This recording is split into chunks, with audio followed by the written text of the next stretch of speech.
BLM Kerala Tamil Nadu Pondicherry. Punarjani കേസിൽ മുഖ്യമന്ത്രി VD. സതീശനെ കുറ്റവിമുക്തനാക്കിയ വിജിലൻസ് നടപടി അസാധാരണമെന്ന് CPM സംസ്ഥാന സെക്രട്ടറി M.V. ഗോവിന്ദൻ. MLA എന്ന നിലയിൽ വിദേശയാത്ര നടത്തുന്നതിനോ ഫണ്ട് ശേഖരിക്കുന്നതിനോ വി.ഡി. സതീശൻ നിയമസഭാ സെക്രട്ടേറിയറ്റിൽ നിന്നോ ആഭ്യന്തര വകുപ്പിൽ നിന്നോ അനുമതി വാങ്ങിയിട്ടില്ലെന്നാണ് M.V. ഗോവിന്ദൻ വിശദീകരിച്ചത്. വി.ഡി. സതീശൻ ഫണ്ട് ചോദിക്കുന്ന വീഡിയോയും വാർത്താ സമ്മേളനത്തിനിടെ M.V. ഗോവിന്ദൻ പ്രദർശിപ്പിച്ചിരുന്നു. വിദേശത്ത് നിന്ന് ഫണ്ട് അഭ്യർത്ഥിക്കാനുള്ള അവകാശം നിയമം അനുവദിക്കുന്നില്ല, അല്ലെങ്കിൽ പ്രത്യേകമായ അനുമതിയോടെ വേണം അത്തരമൊരു നിലപാട് സ്വീകരിക്കാൻ. 2018 പ്രളയകാലത്ത് കേരളത്തിലെ മന്ത്രിമാർക്കുൾപ്പെടെ വിദേശത്ത് പോയി ഫണ്ട് ശേഖരിക്കുന്നതിന് കേന്ദ്ര സർക്കാർ അനുമതി നൽകിയിരുന്നില്ല. യഥാർത്ഥത്തിൽ വിദേശത്ത് ഫണ്ട് അഭ്യർത്ഥിക്കാൻ നിയമം അനുവദിക്കുന്നില്ലെന്നും ഗോവിന്ദൻ പറഞ്ഞു.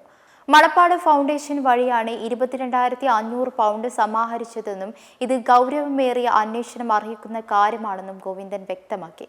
അതേസമയം വിദേശത്ത് നിന്ന് ഫണ്ട് പിരിച്ചു എന്നത് വ്യക്തമാണ്, അതിന് അനുമതി തേടിയിട്ടില്ല എന്നതും വ്യക്തമാണ്. ഇത്തരത്തിൽ ഗൗരവമുള്ള ഒരു വിഷയത്തിൽ ആഭ്യന്തരമന്ത്രി വാർത്താ സമ്മേളനം നടത്തി ക്ലീൻ ചീറ്റ് നൽകുന്നത് അസാധാരണമായ നടപടിയാണെന്നും സ്വതന്ത്ര അന്വേഷണം അവസാനിപ്പിക്കുന്നതിൽ തിടുക്കമുണ്ടായി എന്നാണ് രമേശ് ചെന്നിത്തലയുടെ വാർത്താ സമ്മേളനത്തിൽ നിന്ന് വ്യക്തമാകുന്നതെന്നും കേന്ദ്ര ഏജൻസികൾ അന്വേഷിച്ചാൽ മാത്രമേ കേസ് പൂർണ്ണമായി വെളിപ്പെടുകയുള്ളൂ, ഈ രീതിയിൽ ഗൗരവമുള്ള ഒരു കേസ് ആഭ്യന്തര വകുപ്പ് തിടുക്കത്തിൽ അവസാനിപ്പിക്കുന്നത് സതീശനെ രക്ഷിക്കാനാണെന്നുമാണ് ഗോവിന്ദൻ കുറ്റപ്പെടുത്തിയത്.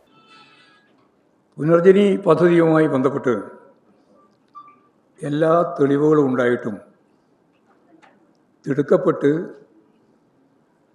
ആഭ്യന്തര വകുപ്പ് കൈകാര്യം ചെയ്യുന്ന രമേശ് ചെന്നിത്തല ക്ലീൻ ചിറ്റ് നൽകുന്നത് അസാധാരണമായ ഒരു നിലപാടാണ്. MLA എന്ന നിലയിൽ അനുമതി വാങ്ങിയിട്ടാണോ വി.ഡി. സതീശൻ വിദേശത്ത് യാത്ര നടത്തിയത് എന്നത് സംബന്ധിച്ച് നിയമസഭാ സെക്രട്ടേറിയറ്റിൽ നിന്ന് അനുമതി വാങ്ങിയിട്ടില്ല എന്നും ആഭ്യന്തര വകുപ്പിൻ്റെ അനുവാദം കിട്ടിയിട്ടില്ല എന്നുള്ളതുമാണ് വസ്തുതാപരമായിട്ട് പുറത്തു വന്ന വിവരം. അതുപോലെ വിദേശത്തുനിന്ന് ഫണ്ട് അഭ്യർത്ഥിക്കാനുള്ള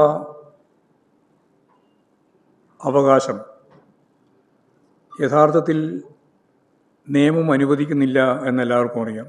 മെമ്പർമാരുടെ നിക്ഷേപങ്ങൾക്ക് ഉയർന്ന ലാഭവിഹിതം നൽകുന്ന കേന്ദ്ര സർക്കാർ സഹകരണ registered society Bharat Lajna multi state housing cooperative society limited.